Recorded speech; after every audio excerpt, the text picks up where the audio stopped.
ఇంత అద్భుతమైన ఆరోగ్యశ్రీ పథకానికి జగన్మోహన్ రెడ్డి గారు రాజశేఖర్ రెడ్డి గారు కొడుకయ్యుండి నేను వారసుని అని చెప్పుకుంటూ జగన్మోహన్ రెడ్డి గారు సెప్టెంబర్ 23 తర్వాత ఆరోగ్యశ్రీకి బిల్లులు ఎందుకు కట్టలేదు?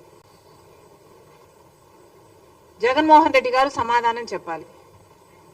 అసలు రాజశేఖర్ రెడ్డి గారికి ఈ పథకం ఎంత ఇష్టమైన పథకమో జగన్మోహన్ రెడ్డి గారికి తెలియని విషయం కాదు.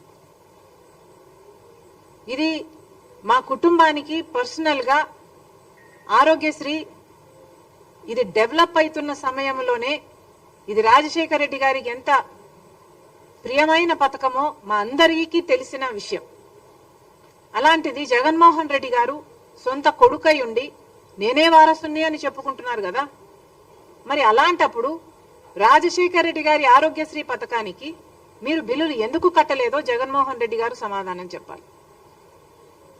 సెప్టెంబర్ లో లాస్ట్ లో 2023 సెప్టెంబర్ 3లో 23కి లాస్ట్ బిల్లు వీళ్ళకి అందిందంట. దాని తర్వాత మాకు డబ్బులు అందలేదు, మేము ఎలా నడుపుకోవాలి అని వీళ్ళు అడుగుతున్నారు.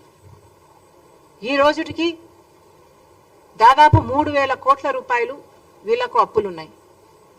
మరి ఇప్పుడు చంద్రబాబు గారు ముఖ్యమంత్రిగా ఉన్నారు. చంద్రబాబు గారు ఆరోగ్యశ్రీ పథకానికి డబ్బులు ఎందుకు చెల్లించటం లేదు? ఈ అసోసియేషన్స్ వాళ్ళు మీ దగ్గరికి వచ్చి వాళ్ళ గోడు చెప్పుకొని ఆరోగ్యశ్రీ CEO దగ్గరికి వెళ్ళి మల్టిపుల్ టైమ్స్ మా గోడు చెప్పుకున్నా కూడా మమ్మల్ని అర్థం చేసుకున్న పాపాన పోలేదు. ఎన్నిసార్లు మా నివేదికలు ఇచ్చి మేము అలసిపోయాము. ఆ ప్రభుత్వానికి ఈ ప్రభుత్వానికి, రెండు ప్రభుత్వాలకి, అటు జగన్మోహన్ రెడ్డి గారి ప్రభుత్వానికి ఇటు చంద్రబాబు గారి ప్రభుత్వానికి ఇక మేము మా వల్ల కాదు అని వాళ్ళు ఈరోజు అల్టిమేటం ఇవ్వడం జరిగింది. మరి చంద్రబాబు గారిని అడుగుతున్నాం, ఇప్పటికి 2 నెలలైంది. మీరు స్వేరింగ్ ఇన్ చేశారు, ముఖ్యమంత్రి అయ్యారు, కూటమి ప్రభుత్వం. మీకు తెలుసు రాష్ట్రానికి ఉన్న ఇబ్బందులన్నీ మీకు తెలుసు. అయినా రాష్ట్ర భవిష్యత్తు నాది బాధ్యత అని మీరు భుజాన వేసుకొని కూటమి ప్రభుత్వం నేను చేయగలను, నాకు 40 ఏళ్ల ఎక్స్పీరియన్స్ ఉంది అని మీరు చెప్పి అధికారంలోకి వచ్చారు.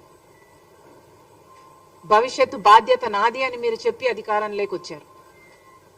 మరి కూటమి ప్రభుత్వం మీద అయినప్పుడు, ఎన్డీఏ ప్రభుత్వంలో మీరు ఉన్నప్పుడు ఇక్కడున్న మీ ఎంపీలే కాదు, ఆఖరికి వైసీపీ ఎంపీలు కూడా ఎన్డీఏలోనే ఉన్నారు. అందరూ కలిస్తే 25 మంది ఎంపీలు. బీజేపీ పార్టీ మన ఎంపీలను వాడుకుంటుంది. మరి ఇలాంటప్పుడు మనకేం చేస్తున్నారు వాళ్ళు? మనకు కనీసం ఆరోగ్యశ్రీకి కూడా బిల్లులు ఇచ్చుకోలేని స్థితిలో మనం ఉన్నాము.